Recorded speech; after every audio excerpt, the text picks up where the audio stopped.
നീ ഇത് കണ്ടോ? 100 രൂപയുടെ നോട്ട്. ഒറ്റ നോട്ടായിട്ട് ഇതിനു മുമ്പ് കണ്ടിട്ടുണ്ടോ നീ? എവിടുന്ന് മോഷിച്ച? മോഷണം നിന്റെ അച്ഛന്റെ ജോലിയാണ്. അല്ലാതെ നിനക്ക് ഇത്രയും കാശ് എവിടുന്ന് കിട്ടാൻ? നീ രാജയോഗം എന്ന് കേട്ടിട്ടുണ്ടോ? എന്നാ അങ്ങനെ ഒന്നുണ്ട്. അതെന്റെ ജാതകത്തിലുണ്ട്. ഇന്ന് കാലത്ത് മുതൽ രാജയോഗം എനിക്ക് തുടങ്ങിയിരിക്കുകയാണ്. രാജകുമാരി രാജയോഗവുമായി രാവിലെ ഊട്ടി റെയിൽവേ സ്റ്റേഷനിൽ വന്നിറങ്ങി. ആര്? തെളിച്ചു പറ. എന്തൊരു ഐശ്വര്യമാണെന്ന് നോക്ക്. കണ്ണുകളുണ്ടല്ലോ നമ്മുടെ 2 വൈരക്കല്ല് എടുത്ത് വെച്ച പോലിരിക്കും. മൂക്കിന്റെ കാര്യമാണെങ്കിൽ പിന്നെ പറയണ്ട. മൂക്കില്ലേ? മൂക്കുണ്ട്, പക്ഷെ നിന്റെ പോലത്തെ നത്ത് മൂക്കല്ലടേ. മുഖവും ചുണ്ടൊക്കെ ഉണ്ടല്ലോ, നല്ല ചൊവചവാന്നിരിക്കും. ഞാൻ വിചാരിച്ചത് സായിപ്പിന്റെ കുട്ടിയാണ്. നല്ല സ്റ്റൈലും വേഷം. ഇംഗ്ലീഷ് ആണെങ്കിൽ പിന്നെ ചടപടപടപടപട.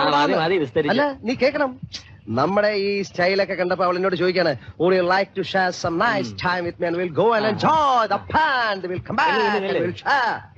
എന്ന് വെച്ചാ ഓ, നിനക്ക് എന്നെ പോലെ ഇംഗ്ലീഷ് അറിഞ്ഞൂടല്ലോ. നിനക്കറിയാവുന്ന ഇംഗ്ലീഷ് 2 വാക്കല്ലേ? Welcome to Ooty, nice to meet you. അത്രയും അറിഞ്ഞാ മതി. അത് വെച്ച് നിന്നെ പോലെ ഒരു കാളയെ എത്ര കാലം തീറ്റി പോറ്റിയില്ലേ? എനിക്ക് നിന്റെ തീറ്റയും വെള്ളവും വേണ്ടെങ്കില.